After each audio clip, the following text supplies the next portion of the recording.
What's up guys, Duarte here with another Marvel Strike Force video, and we are back for another Alliance Wars counter. This time we are going to take a look at the Wave 1 Avengers, and we are going to use the Too Many Sorcerers team, which is a hybrid between Supernatural and Asgardians. And supposedly the Wave 1 Avengers is a very strong team on Alliance Wars defense, so we are going to take a look at a match where we do almost 200k punch up plus the security debuff on our team, and they have the medbay, the barracks, and the boost from the boost. So if you like the information on this video, like always, make sure you share it with your friends on Facebook and Discord. If you're new to my channel, make sure you subscribe for more Marvel Strike Force content, and make sure you smash that like button.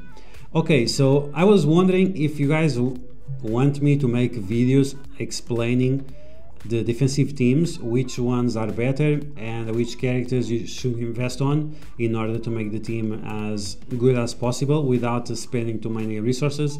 So if you guys want me to do that, let me know in the comments below.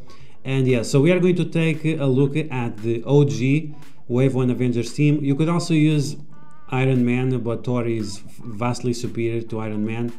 And in terms of ISO weight, this guy has a very interesting ISO weight. He has a Raider on Thor, and I understand his idea, but I'm not sure if it's the best option when usually you want to stun Thor or immobilize him so he doesn't do anything. So it's something that we can take a look. And yeah, we are using the Too Many Sorcerers team, and some people say that Scarlet Witch is better than Loki on this team. I have to disagree. Loki grants way more energy because of his clones. He hides the entire team under stealth, and he can also apply that early defense down that can change the course of the match very fast.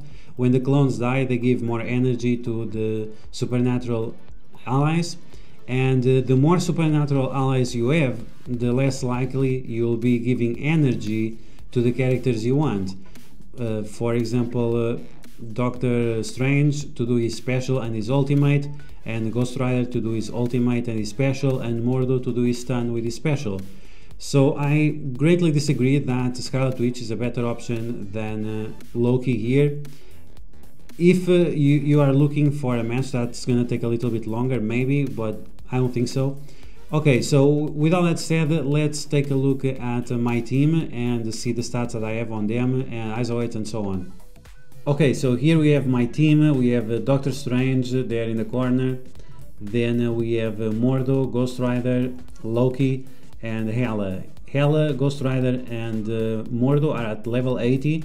Doctor Strange at level 75, and Loki at level 65.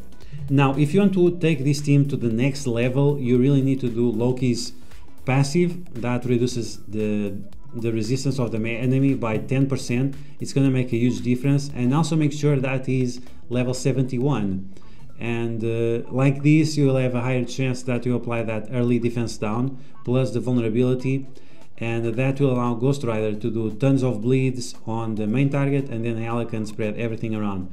In terms of ISO weight, I usually use a healer on Hela because she heals a little bit more Loki and herself, and the healer on Mordo, so heals the supernatural allies, and the skirmisher on Loki and Doctor Strange, and Ghost Rider with that striker for the extra bleeds and so on. In terms of T4s, you really need the passive and the special on Mordo. Once again, like I said, you can do the passive on Loki, that's going to be very helpful.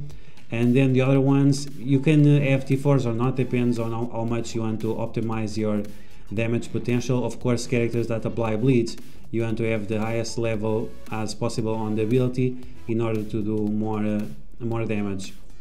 In terms of gear, we have Hela at gear tier 14, at gear tier 15, Loki at gear tier 12, and everyone else at gear tier 14. But you see that I already have some items on Ghost Rider. I think he's a very valuable character, not only for the Mystic raids, Doom raids, I mean the Beta raids, Doom raids. Is also useful on Dark Dimension. So investing in this guy is not a mistake, and especially because he's the leader of the supernatural team. So he will always have a spot in their team, and he also buffs the mystic allies focus by 30%. So with all that, you can definitely invest in him and you will not regret it. You always find use for him. Okay, so with all that in mind, let's take a look at this matchup and see how well it went and which things you have to focus on in order to win as easy as possible. Okay, so let's get started. Here by mistake I had the striker on Hela. Usually I have a healer, so she heals a little bit more Loki and herself whenever Greg dies. And like I said before, we have the security and we have the hangar and we also have the armory. So we have a little bit of buff, but once again we are almost at 200k punch up. Some people say that this team is the Wave 1 Avengers is very strong on Lance Wars defense, and that's true if you go with the X-Men, but if you go with a team with a smarter team, you can do these crazy punch ups and that's fine. Okay, so early on you want to focus on the slow characters, and the slow characters are going to be Thor and Hulk. There we got unlucky, the defense down got blocked, so we were not able to apply it. If this fails, you want to apply the disrupt on Hulk and make sure he doesn't taunt. You always have one turn before Captain America does his taunt, so make sure you take advantage of that. And then you want to flip all those speed ups into speed downs for you to have more time to do your abilities. As you saw, Captain America, he does the ultimate first, and that, if he has the T4, gets a lot of turn meter, so you have to be really focused on stunning Hulk and make sure he doesn't do anything funny. If you are lucky, you'll be able to blind Thor and this massive amount of damage won't affect you. If it's not the case, then you see what happens. Your team gets destroyed. Now this is not a huge problem because you have very high levels of regeneration. Whenever Greg dies, he heals almost the entire team, and then Loki does his special, and the decoys he summons also heals the team. Okay, if you are in this situation that Hawkeye blinds half of your team or more, you want to make sure that you attack Thor in order for his passive to don't activate. So here we got lucky. We have the stun from Mordo, and he's not blind, so we are going to be able to apply the stun. In case Mordo would be blinded, you should try to do the basic on Thor in order for him to don't get any charges.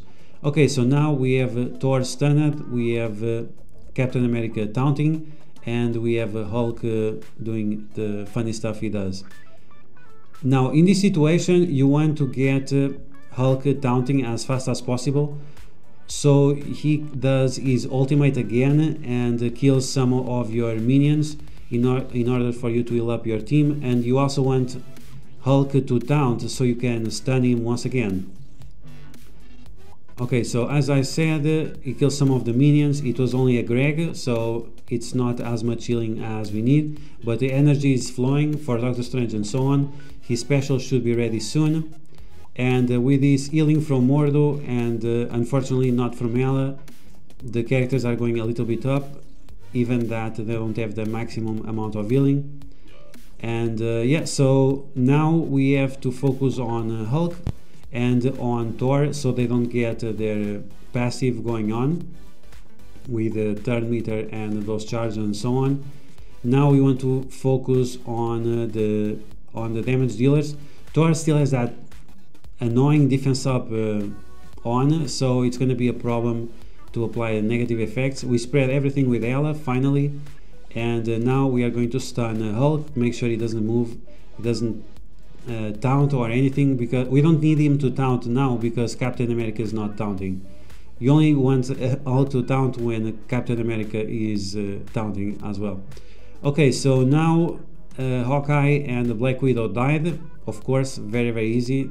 They don't have much HP and they don't have much armor, so those bleeds from Hela and Ghost Rider completely destroys them.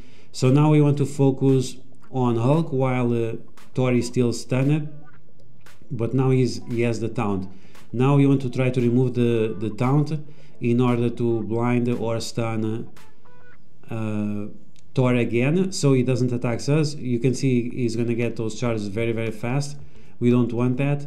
Unfortunately, the Loki minions and the Gregs are not dying as often as we need, so that's going to be a problem. So now we apply the disrupt on Hulk, trying to stop him from taunting. Now finally we have the special from Doctor Strange, remove that taunt, and then comes Thor, boom. So this is the reason why Raider, I mean, it's okay, but it's luck based. If you have Striker on Thor, I think it's better because it's guaranteed that you'll do more damage. Like this is not guaranteed. So now because someone died, who was it? It was Loki. We can heal up Ghost Rider from with his ultimate. And now you have to be careful to don't activate the Thor from passive again. Now we have the taunt from Captain America, and that's going to be a huge problem. And yeah, now almost everyone dies, and this is why you want to stun and blind Thor. If he was blinded, he would fail that attack. And now we just have to get rid of Thor. He's still getting those charges, so try to remove the stun if you can. If you can't, it's going to be a problem, but as you saw, we can attack Thor with Hela, since she attacks the character at lowest health. And when you are with Captain America, just put on auto, because he has so much defense up, and block chance and block amount and so on. He's very, very annoying to get rid of, even when he is by himself. Here he is giving himself turn meter, and then he's going to do the basic for defense up. So you can see it's very, very annoying, so just put on auto when you are alone with Captain America, and that's it.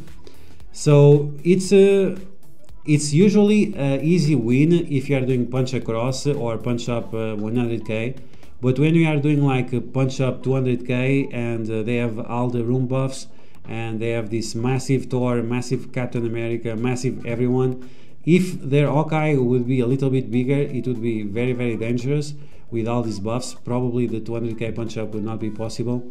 But yeah guys, I hope you guys enjoyed this video. If you did, you know what to do. Smash that like button like a boss. If you like the information on this video, like always, make sure you share it with your friends on Facebook and Discord. If you're new to my channel, make sure to subscribe for more Marvel Strike Force content, and I will catch you guys later.